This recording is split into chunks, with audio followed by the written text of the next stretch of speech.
Bonjour, bonsoir, dépendamment du moment où tu écoutes cette capsule. Nous entamons enfin le dernier chapitre de l'année qui va traiter de la statistique. Et pour ne pas perdre trop de temps, allons-y tout de suite sur la théorie de ce chapitre. Tout d'abord, parlons de la corrélation linéaire. Qu'est-ce que c'est que la corrélation linéaire? Dans l'expression corrélation, il y a le mot relation.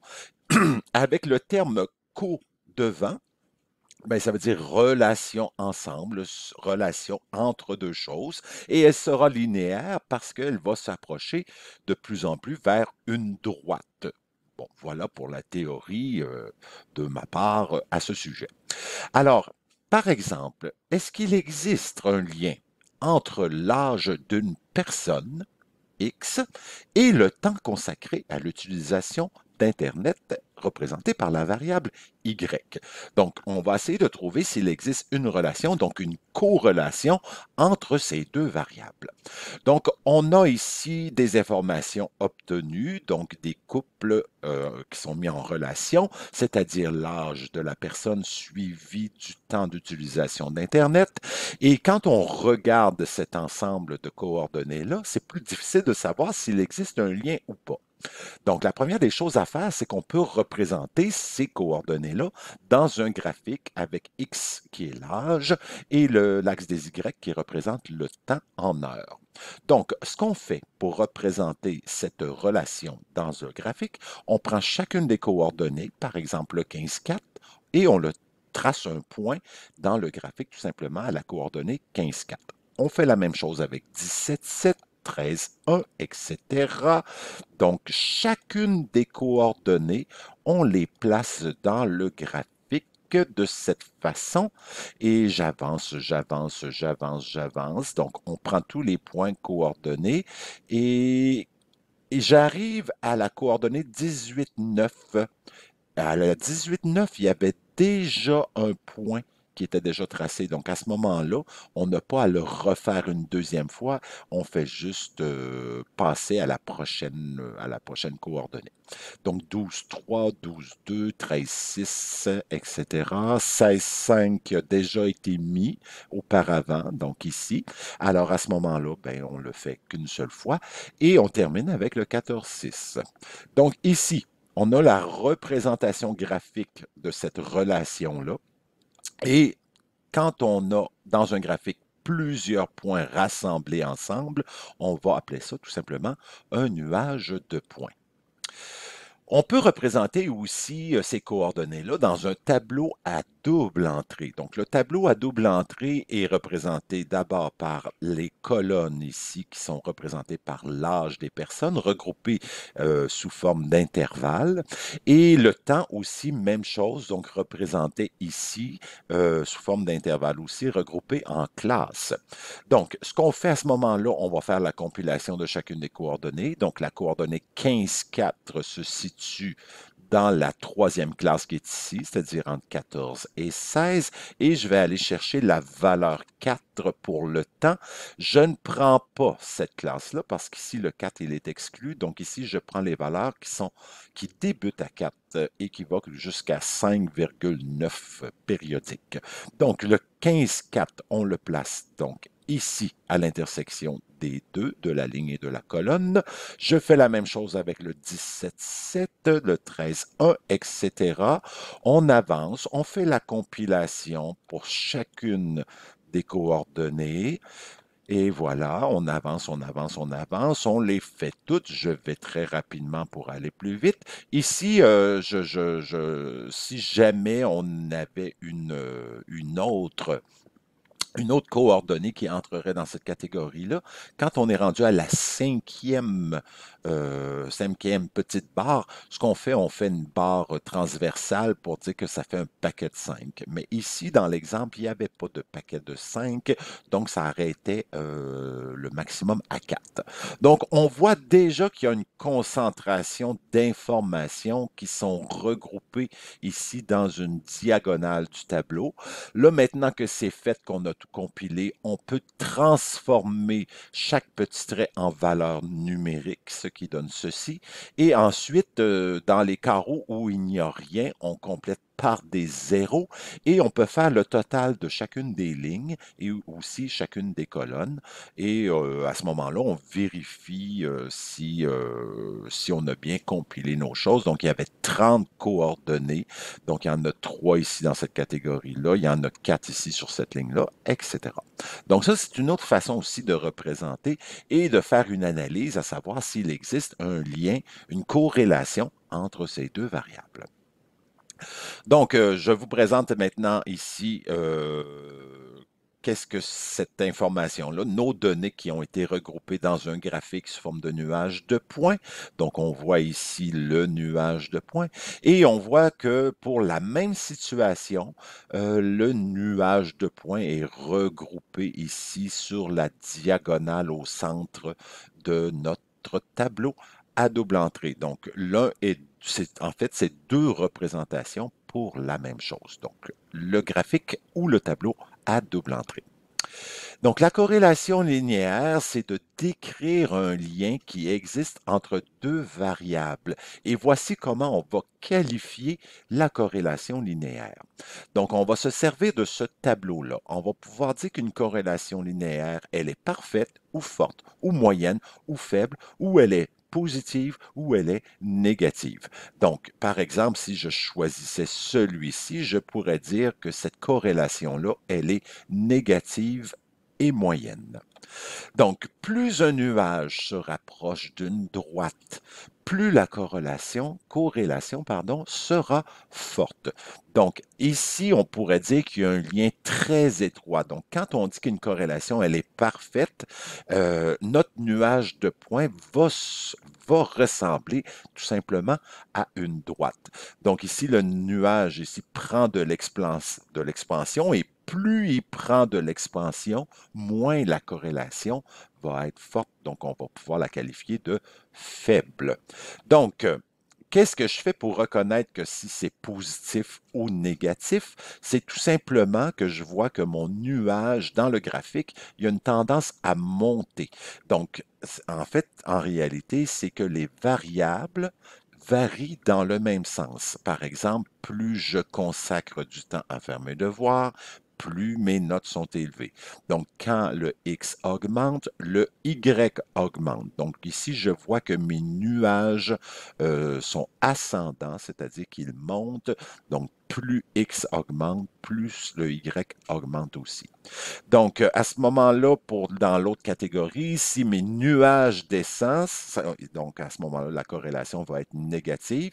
Ça peut être négative parfaite, ça peut être négative forte, négative moyenne. Mais en fait, c'est qu'à ce moment-là, les variables varient dans le sens contraire. Par exemple, si je dis que plus je consacre du temps à mes loisirs, moins je consacre du temps pour mes devoirs. Donc, je ne sais pas si tu sens le petit message subliminal qu'il y a là-dedans. Surtout pour finir l'année, je pense que c'est important à comprendre. Donc voilà, c'est comme ça qu'on peut décrire à partir de ce tableau-là une corrélation. On peut la qualifier de positive, de négative, de parfaite, forte, moyenne ou faible. On peut aussi chiffrer ces coefficients de corrélation-là et les mathématiciens statisticiens ont développé cette échelle de mesure. Donc, quand on a une mesure qui est proche de zéro, la corrélation est nulle et plus on s'éloigne du zéro, donc par exemple, si je vais jusqu'à 1, donc un coefficient de corrélation sera toujours une valeur comprise entre 0 et 1 dans les positifs ou dans les négatifs. Donc, dans les positifs, si la corrélation est positive, dans les négatifs, si la corrélation est négative. Donc, les corrélations parfaites, c'est celles qui s'approchent le plus possible de 1. Ça va être des nuages de points qui ressemblent à une droite. Donc, une relation linéaire. Donc, une corrélation forte, donc ce serait un nuage aussi qui est assez étroit. Donc, à ce moment-là, il serait dans la catégorie autour de moins 0,87 ou 0,87 si c'est positif. Donc, moyenne, donc là, on voit que le nuage s'élargit. Faible, on voit que presque ça se rapproche d'un cercle, mais on voit quand même ici la tendance du nuage qui descend et ici la tendance du nuage qui monte. Donc, à ce moment-là, donc c'est faible, positif ou négatif. Et nul, ben, c'est qu'il n'y a aucun lien qui existe entre les deux variables. Donc, ce sont des points qui sont représentés un peu partout dans le graphique, entre autres, comme exemple. Donc, comme je disais tout à l'heure, plus on s'éloigne de zéro, plus la corrélation, elle est forte.